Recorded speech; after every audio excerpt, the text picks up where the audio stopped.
from Russia's aggression, and what they've done to your children is criminal. And we're going to continue to support Ukraine's diplomatic effort to deliver a just and lasting peace, a peace that protects Ukraine's sovereignty and territorial integrity. Russia alone stands in the way of peace. It could end this today. Instead, Russia is seeking more weapons from Iran and North Korea that would violate multiple UN Security Council resolutions that Moscow itself voted to put in place. Instead, as the threat of famine still stalks families around the globe, Russia is bombing grain silos in Ukraine and separating families, kidnapping, this is what I can't get over, kidnapping thousands of Ukrainian children. Instead, with the days beginning to turn colder, Russia hopes once more to use winter as a weapon against the people of Ukraine. But as I discussed with President Zelenskiy, the people of Ukraine are steeled for this struggle ahead, and the United States is going to continue to stand with you. Today, I approve the next tranche of U.S. security assistance to Ukraine, including more artillery, more ammunition, more anti-tank weapons, and next week, the first U.S. Abrams tanks will be delivered to Ukraine. We also focused on strengthening Ukraine's air defense capabilities to protect the critical infrastructure that provides heat and light during the coldest and darkest days of the year. That includes providing a second Hawk air defense battery with steady deliveries of additional Hawk and other systems each month through the winter, and a new package of launchers and interceptors that's going to protect Ukraine's grain silos, hospitals, schools, and power plants.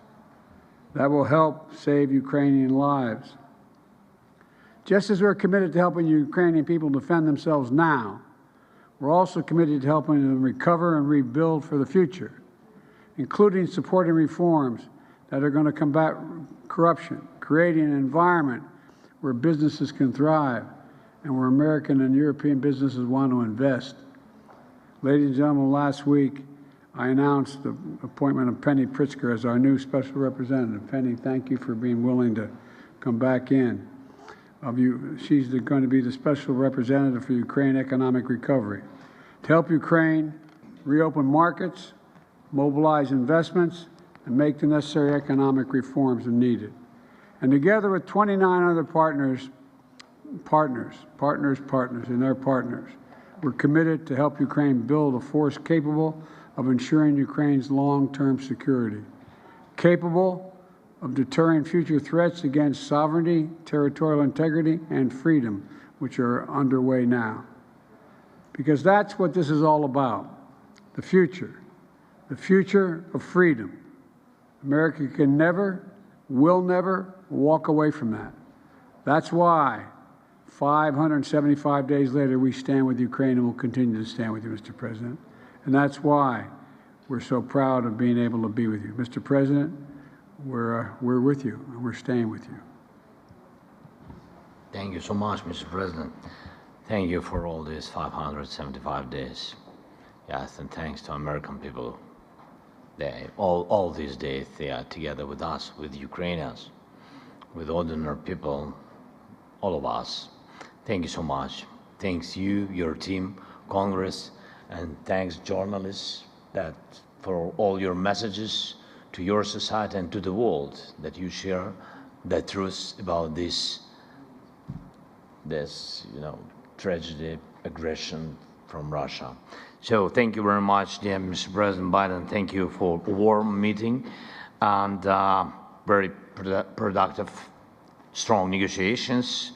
And today we have some important results. First, we agreed to work on the future force of Ukraine. It's very important, and it's a strategic decision that will allow us to prevent any new aggression against us, against Ukraine, our people.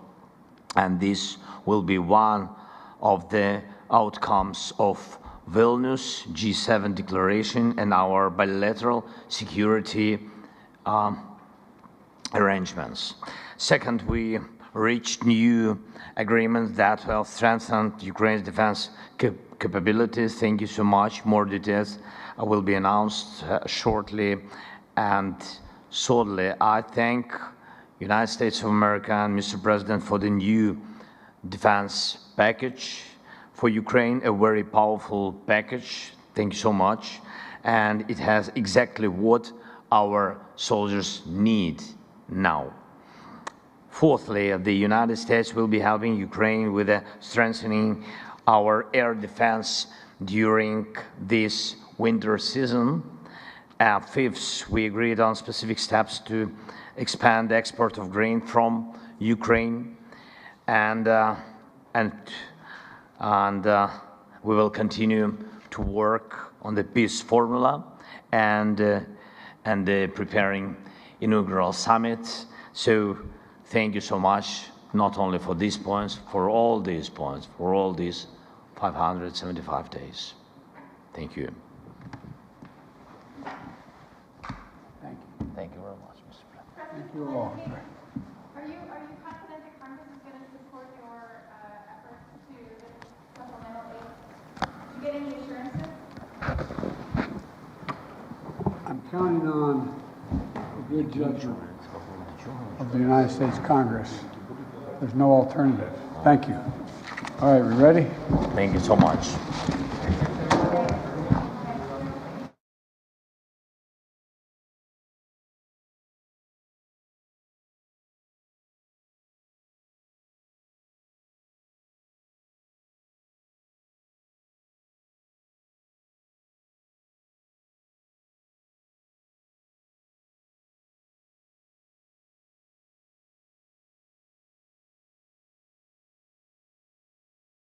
All for being here today.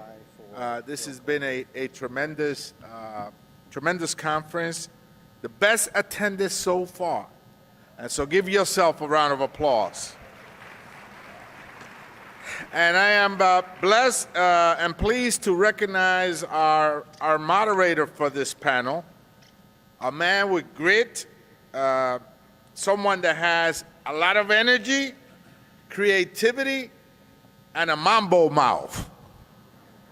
And so his work in film, theater, television, and literature covers a variety of genders, and from action to comedy to romance, animation, and adventure, he does it all.